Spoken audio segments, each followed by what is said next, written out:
ಸಾಮಾನ್ಯವಾಗಿ ಈಗಿನ ಕಾಲದ ಜನರು ತಮ್ಮ ಹಣವನ್ನು ಲ್ಯಾಂಡ್ ಮೇಲೆ ಹೂಡಿಕೆ ಮಾಡುತ್ತಿದ್ದಾರೆ ಅಂತಾನೆ ಹೇಳಬಹುದು. ಹೌದು, ಹೆಚ್ಚಿನ ಜನರು ಈಗ ಭೂಮಿಯನ್ನ ಖರೀದಿ ಮಾಡುತ್ತಿದ್ದು, ಈ ನಡುವೆ ವಂಚನೆ ಮಾಡುವವರ ಸಂಖ್ಯೆ ಕೂಡ ಹೆಚ್ಚಾಗಿದೆ. ಹೌದು, ರಾಜ್ಯದಲ್ಲಿ ಭೂಮಾರಾಟಕ್ಕೆ ಸಂಬಂಧಪಟ್ಟಂತೆ ಸಾಕಷ್ಟು ವಂಚನೆಗಳು ನಡೆಯುತ್ತಿರುವ ಕಾರಣ ರಾಜ್ಯದ ಮುಖ್ಯಮಂತ್ರಿಯಾಗಿರುವ ಸಿಎಂ ಸಿದ್ದರಾಮಯ್ಯ ಅವರು ಈಗ ರಾಜ್ಯದಲ್ಲಿ ಹೊಸ ನಿಯಮವನ್ನು ಜಾರಿಗೆ ತಂದಿದ್ದಾರೆ. ಭೂಮಿಯನ್ನ ಮಾರಾಟ ಮಾಡುವವರಿಗೆ ಮತ್ತು ಕೊಳ್ಳುವವರಿಗೆ ಈಗ ರಾಜ್ಯದ ಮುಖ್ಯಮಂತ್ರಿಯಾದ ಸಿದ್ದರಾಮಯ್ಯ ಅವರು ಹೊಸ ನಿಯಮವನ್ನ ಜಾರಿಗೆ ತಂದಿದ್ದು, ಇದು ಎಲ್ಲರಿಗೂ ಅನ್ವಯ ಆಗಲಿದೆ. ಹಾಗಾದರೆ ಭೂಮಿ ಮಾರಾಟ ಮತ್ತು ಖರೀದಿಗೆ ಸಂಬಂಧಪಟ್ಟಂತೆ ರಾಜ್ಯ ಸರ್ಕಾರ ಜಾರಿಗೆ ತಂದಿರುವ ಹೊಸ ನಿಯಮ ಏನು ಅನ್ನೋದರ ಬಗ್ಗೆ ಸಂಪೂರ್ಣ ಮಾಹಿತಿಯನ್ನ ಈ ವಿಡಿಯೋದಲ್ಲಿ ನಾವು ನಿಮಗೆ ತಿಳಿಸಿಕೊಡ್ತೀವಿ. ಅದಕ್ಕೂ ಮುನ್ನ ನೀವಿನ್ನೂ ವಿಡಿಯೋನ ಲೈಕ್ ಮಾಡಿಲ್ಲ ಅಂದರೆ ಈಗಲೇ ಲೈಕ್ ಮಾಡಿ, ಹಾಗೂ ಈ ಮಾಹಿತಿಯನ್ನ ಭೂಮಿಯನ್ನ ಮಾರಾಟ ಮಾಡುವ ಪ್ರತಿಯೊಬ್ಬರಿಗೂ ಶೇರ್ ಮಾಡಿ.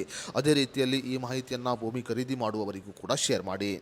ಹೌದು, ಇತ್ತೀಚೆಗೆ ಒಂದೇ ಸೈಟನ್ನು ಹಲವು ಜನರಿಗೆ ಮಾರಾಟ ಮಾಡಿ ವಂಚನೆ ಮಾಡಲಾಗುತ್ತಿದೆ ಅನ್ನುವ ಆರೋಪಗಳು ಕೇಳಿಬರುತ್ತಿದೆ. ಹೌದು, ಭೂಮಿ ಮಾರಾಟಕ್ಕೆ ಸಂಬಂಧಪಟ್ಟಂತೆ ಈಗ ರಾಜ್ಯ ರೆವೆನ್ಯೂ ಇಲಾಖೆ ಹೊಸ ನಿಯಮವನ್ನು ಜಾರಿಗೆ ತಂದಿದ್ದು, ಇನ್ನು ಮುಂದೆ ಖಾತೆ ಇಲ್ಲದ ಲ್ಯಾಂಡ್ಗಳನ್ನು ಮಾರಾಟ ಮಾಡಲು ಸಾಧ್ಯವಿಲ್ಲ. ಇನ್ನು ನಕಲಿ ದಾಖಲೆ ಸೃಷ್ಟಿ ಮಾಡಿಕೊಂಡು ಖಾತೆ ದಾಖಲೆ ಇಲ್ಲದ ಭೂಮಿಯನ್ನು ಮಾರಾಟ ಮಾಡಲು ಇನ್ನು ಮುಂದೆ ಸಾಧ್ಯವಿಲ್ಲ. ಇನ್ನು ಮುಂದೆ ಭೂಮಿಯನ್ನ ಮಾರಾಟ ಮಾಡುವ ಮೊದಲು ಖಾತೆಯನ್ನ ಹೊಂದಿರಬೇಕು ಎಂದು ರಾಜ್ಯ ಸರ್ಕಾರ ಹೊಸ ನಿಯಮವನ್ನು ಜಾರಿಗೆ ತಂದಿದೆ.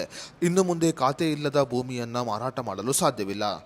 ಇನ್ನು ಮುಂದೆ ಭೂಮಿಯನ್ನ ಮಾರಾಟ ಮಾಡುವ ಮೊದಲು ಆ ಭೂಮಿಯ ಖಾತೆ ದಾಖಲೆ ನೋಂದಾವಣಿ ಆಗಲೇಬೇಕು. ಖಾತೆ ದಾಖಲೆ ನೋಂದಾವಣಿ ಆಗದ ಭೂಮಿಯನ್ನ ಇನ್ನು ಮುಂದೆ ಮಾರಾಟ ಮಾಡಲು ಸಾಧ್ಯವಿಲ್ಲ. ರಾಜ್ಯ ಸರ್ಕಾರ ಹೊರಡಿಸಿರುವ ಆದೇಶದ ಪ್ರಕಾರ ಸ್ಥಳೀಯ ಸಂಸ್ಥೆಗಳು ನೀಡಿರುವ ಖಾತೆಗಳ ಡಾಟಾಬೇಸ್ ಅನ್ನು ಕಂಪ್ಯೂಟರ್ನಲ್ಲಿ ಇರಿಸಬೇಕಾಗುತ್ತದೆ.